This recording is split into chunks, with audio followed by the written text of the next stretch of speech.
Eastern Wisdom and Modern Life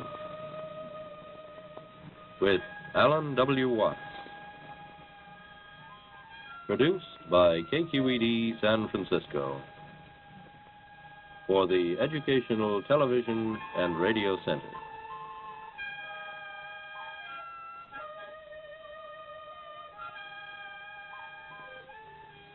Alan Watts is a scholar, lecturer, and the author of many widely read books on comparative philosophy and religion.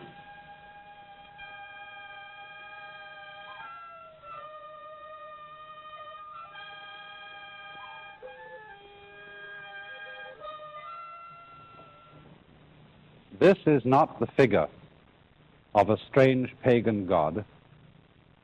It is the figure of a man, an awakened man, a Buddha. And I expect you may have wondered why almost all figures of Buddha or of many other Eastern sages that you see are seated like this. This figure of Buddha is in the posture of meditation, and the way in which he is seated and the whole cast of his features and of his expression symbolize a certain attitude to life, a certain way of looking things, which in Indian and Chinese philosophy is considered essential to sanity. Perhaps I can give you some idea of the meaning of this attitude by demonstrating it with a Chinese character, a word which represents this whole attitude to life. Most of you probably know that Chinese characters are originally picture writing. And in this particular character, this half of the character is said originally to have represented some water bird, perhaps a stork or a heron.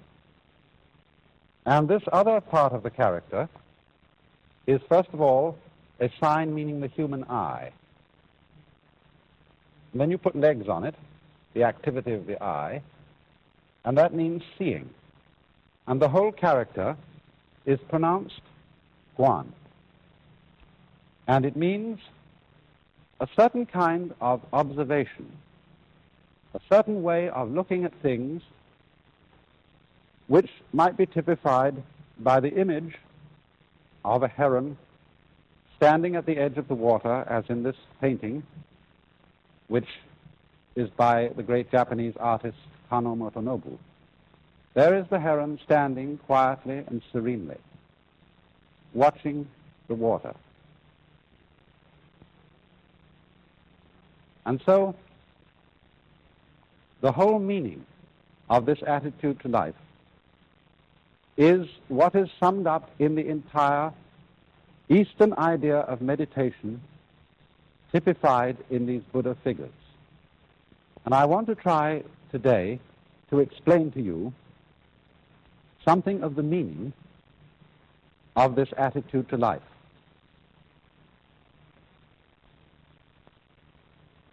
For fundamentally, meditation is not so much an exercise as it is a certain way of using one's mind or one's consciousness.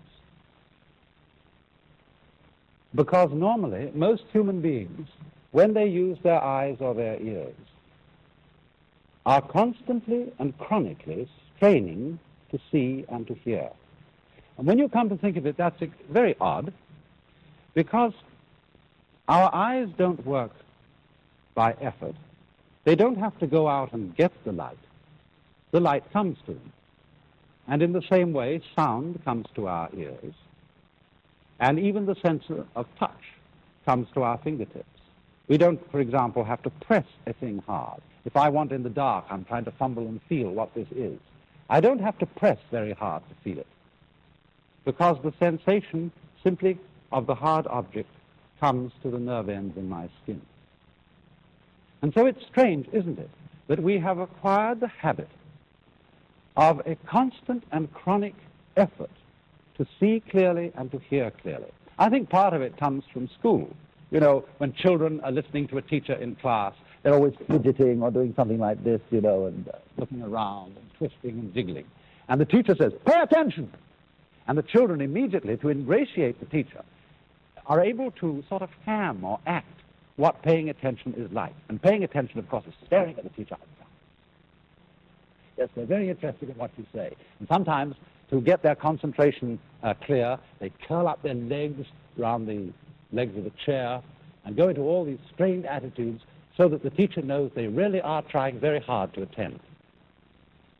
And it is through such conditioning as that, through being taught that we must try to see and try to hear in order to have clear sight and clear hearing, that we learn constantly to strain our senses in their use. But as a matter of fact, this impedes the clarity of our senses, because if you will try staring hard at a book in front of you, or staring very hard at the TV screen you're looking at right now, you will find that it becomes fuzzy. Also, in the same way, if you're trying to listen, say, to a telephone conversation while the children are running all over the house and screaming, if you try to listen to the telephone, you'll get very angry and you'll have to stop to yell at the children to make them be quiet. But on the other hand, if you just let the sound come to your ears, you'll have no difficulty at all in hearing it. So, you remember then that heron I showed you. When that heron was watching the fish, it wasn't sort of going like this, looking all over the place for what, fish here, fish here. No, heron was just quiet. And as it were, the whole area of vision is simply coming to the heron's eyes. And the moment it sees a ripple in the water, it darts down and gets the fish.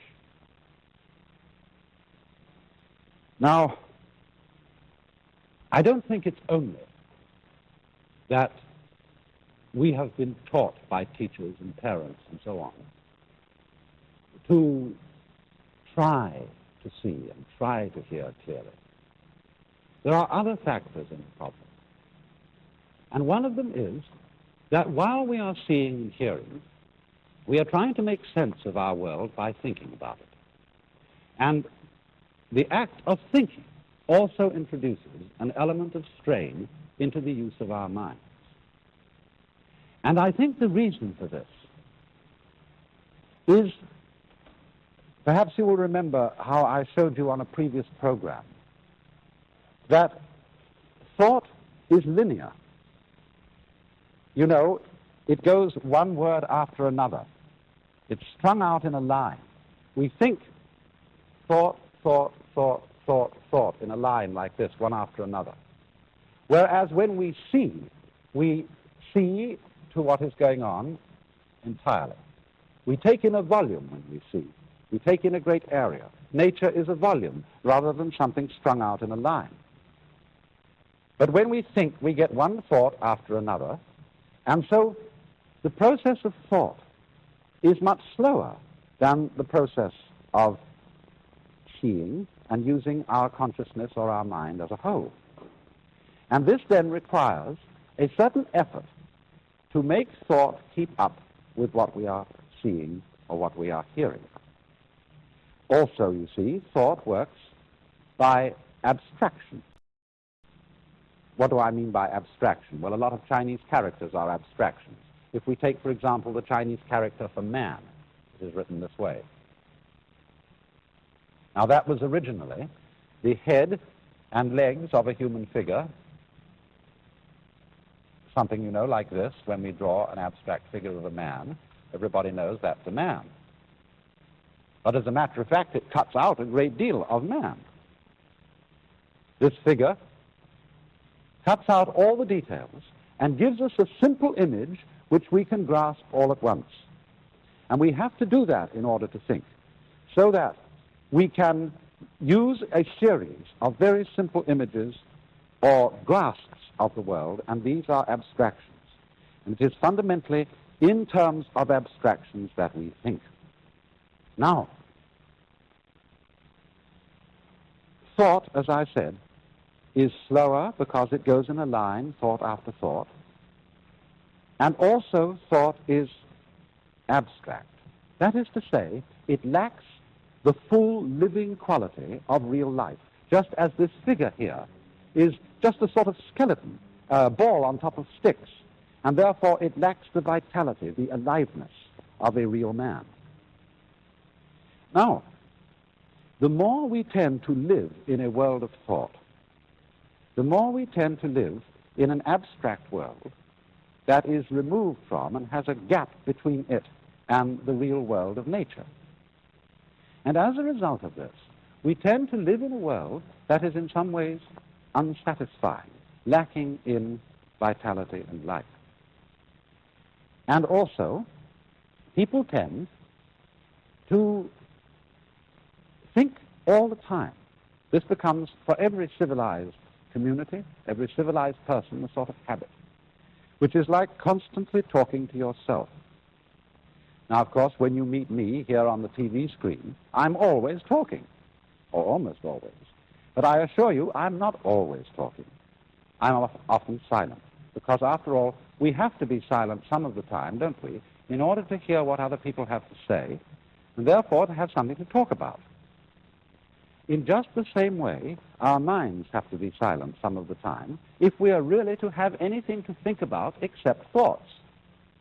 You know, there is a popular proverb which says that talking to yourself is the first sign of madness.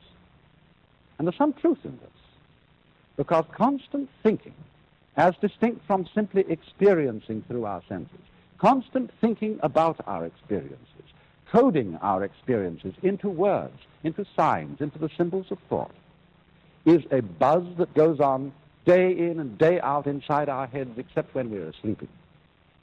And as a result of that, we begin to live in a world increasingly divorced from reality.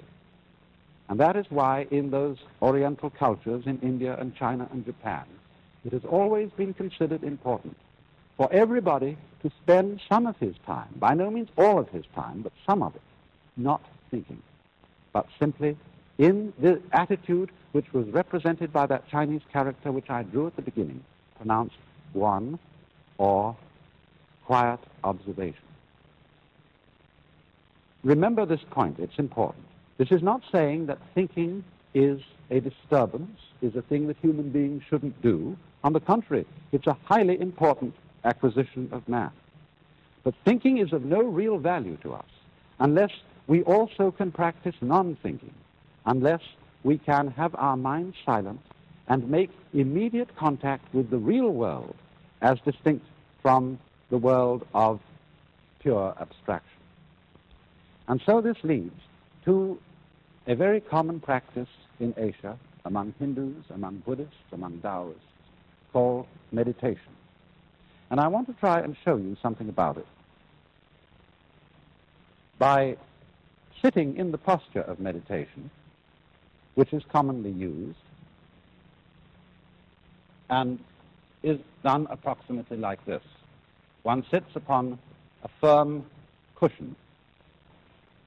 Usually, a big city telephone directory is about the right thickness. And ordinarily, among Oriental peoples, they sit in what is called lotus posture, or half lotus posture, as I'm sitting now, which means that the right foot is lifted up onto the left thigh. You will find, of course, that that's an extraordinarily uncomfortable position if you're not used to it. But one of the reasons for sitting that way is that it locks your legs together so that you don't easily fall over if you should go to sleep. And also that this position gives you a sense of being very, very firmly rooted to the ground. And then the hands are laid like this. And one then turns attention to letting oneself breathe. You don't do a breathing exercises, taking deep inhalations and exhalations. You simply let your breath come as it wants to. But you, if anything, let the out-breath, you know, the breath that goes with a sigh of relief, you let that be the emphasized breath rather than the in-breath. You don't close your eyes. You usually drop them a little on the floor in front of you. Because the object is not to cut out all the things that you might be experiencing through your eyes and through your ears, through your nose and your nerve ends on the skin. The object is simply to let one's mind alone, to experience, but not to try to catch hold of one's experience in thoughts. Simply to think. No, I wouldn't say think. That's a word we use very ambiguously. When I use the word think, I mean talk to yourself, or bring a lot of images before your mind which have nothing to do with what's right in front of you. So the function of this exercise, this posture, is to let the whole world come to you without interfering with it in any way, just sitting like that. You may say, oh, that's a great waste of time. There are all sorts of interesting things in life to do. Why just spend some hours sitting? And the reason, though, as I tried to explain, is that it is through this that one comes to have a contact no longer with a world of abstractions, no longer with a world of thought, but with the world that actually is. Now, as you do this, you begin to notice a rather curious change in your general feeling of life. You notice that there ceases to be what I would call an interruption or an interval between your experience and yourself.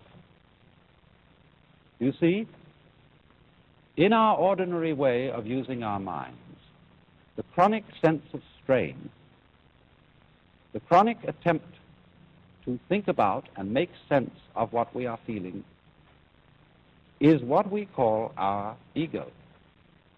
If you say, I experience my own existence, I am aware constantly of a knower behind and receiving all that is known, then you get this chronic sensation of there being an I, a self, who has all these experiences, and that I or self is what we call the ego. And this chronic sense of strain is our, you might call it our psychological blocking against our experience. The thing that seems to divide us from an external world, from the whole universe. But when in this way the interval begins to diminish, we begin to experience our world as ourselves. There is no interval, there is no interruption between the knower and the known. Just as when we are completely absorbed listening to music or dancing to music, we are not aware of our separation from it. We go right with it. And so in the same way, when the mind responds instantly to what the senses bring, it seems almost as if the mind and what it experiences were one and the same. Now, in a way, of course, this is actually true. We can understand this theoretically, but we don't ordinarily really feel it. For example, you know the old saying, if a tree falls in a forest with nobody listening to it, will there be any noise? Perhaps you know the limericks in which this problem is posed. There was a young man who said, God, I find it exceedingly odd that a tree, as a tree, simply ceases to be when there's no one around in the quad. And the answer was, young man, your astonishment's odd. I'm always around in the quad, so the tree, as a tree, never ceases to be since observed by yours faithfully, God. But this is a great philosophical puzzle for the Western world. Does what we know depend on there being a knower? Now, in a way, obviously, it does. Because when a tree falls in the forest, it certainly makes vibrations in the air. But those vibrations in the air do not become noise unless they vibrate an eardrum. So in the same way, the light from the sun does not become light unless it falls on an eye, an eyeball. And two, we could say the external world is full of hard things. But nothing is hard except in relation to the soft surface of the human skin. Nothing is heavy except in relation to human muscles. So if there is not a human organism, the world does not appear to us at all as having any of the characteristics which we attach to an external world. In other words, we could say, the sun is light, but only because of eyes. Rocks are hard, but only because of soft fingers. Falling rocks are noisy, but only because of sensitive human ears. We cannot form any idea at all of what the world would be like without an observing mind. Even such things as duration, the span of time, depend upon the human mind to appreciate them. Space depends on a human mind to observe the world from a particular position and so know that there are things which are distant from it. Without this mind, there could not be any world that we could think about or conceive or imagine in any way whatsoever. And so this shows in a very clear way that our mind and the external world go together. They are inseparable differences. You remember in a recent program how I tried to illustrate the idea of inseparable differences by taking a coin or an object here like a cigar, which has two distinct ends, but you cannot separate those ends. This is very important. It's worth repeating because it's quite fundamental. If I would want to take one of these ends off and break the thing and throw it away, it would still have another end. There would still be two ends there. I could never get rid of the situation of it having two ends. So you see that although the two ends are different, there is just one object. And so in the same way, although there is a difference in a way between the knower and the known, between man and the world, nevertheless, these two go together, and they are fundamentally inseparable. And therefore, when our consciousness is responding instantly, without any interval or interruption, without any, shall we say, stopping to think about it, then we have a situation in which we are actually realizing, we are actually feeling the true physical relationship which exists between man and his environment.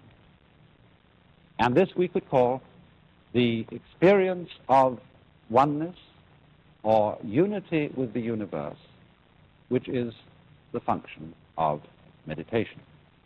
Now,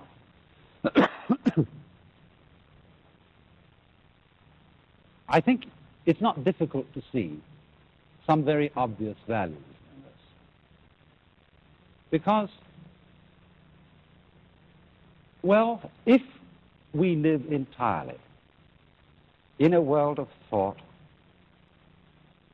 all the things that we pursue in life tend in a way to become arid and unsatisfactory because we are living in an abstract world. In other words, nobody in his senses is going to eat a menu instead of dinner. Nobody in his senses is going to try and get a satisfactory diet of dollar bills. And yet, you see, dollar bills and menus stand in the same relation, on the one hand to wealth, on the other hand to dinner, the same relation in which thought stands to reality. They represent it. They symbolize reality, but they are in no sense substitutions for it. Yes, you can do a great deal of things if you have a lot of dollar bills, but unless you exchange those dollar bills into real concrete worth, they are of no value to you. And so in the same way, if we try to live in the world of pure thought, we begin to feel a strange, unsatisfactory quality to the world. And this living in pure thought is not something that is only done by, professors and intellectuals and thinking people. Perfectly ordinary people often live in the world of pure thought. As, for example, when we pursue certain goals in life, when we say, I want to be successful, I want to be happy, these are really abstractions. Because supposing you become enormously wealthy and you're able to afford 3 cars and 6 houses, you can't drive in 3 cars at once. You can't live in 6 houses at once. You have a symbol, which we call prestige, of your status. But that is an abstract symbol. You can't eat prestige. You can't eat success. And so, to overcome that kind of beguilement by the fantasies of thought, not thinking is an important adjunct to thought. To be able, every so often, to cease the hubbub going on inside one's head and to let talking to oneself stop and come to stillness. You needn't, of course, sit in the meditation posture like this to do it. This is simply the way it's done by Buddhists, Hindus. You can walk, you can sit in the ordinary way, you can lie in the bathtub and do it. You can lie on your back in bed before you get up in the morning and do it. Just let your mind alone and stop trying to make sense of the world, so that there is really something to think about other than thought itself. It's like if we wrote books about nothing but books. This is, I'm afraid, what a great deal of scholarship is. Books about books about books. So in this way, through meditation, we come to that kind of profound peace which is exhibited in the faces of the Buddhists. I remember particularly some words by Lafcadio Hearn, in which he gives a marvelous description of the whole attitude which these faces represent. Each eidolon shaped by human faith remains the shell of a truth eternally divine, and even the shell itself may hold a ghostly power. The soft serenity, the passionless tenderness of these Buddha faces might yet give peace of soul to a West weary of creeds transformed into conventions, eager for the coming of another teacher to proclaim, I have the same feeling for the high as for the low, for the moral as for the immoral, for the depraved as for the virtuous, for those holding sectarian views and false opinions, as for those whose beliefs are good and true.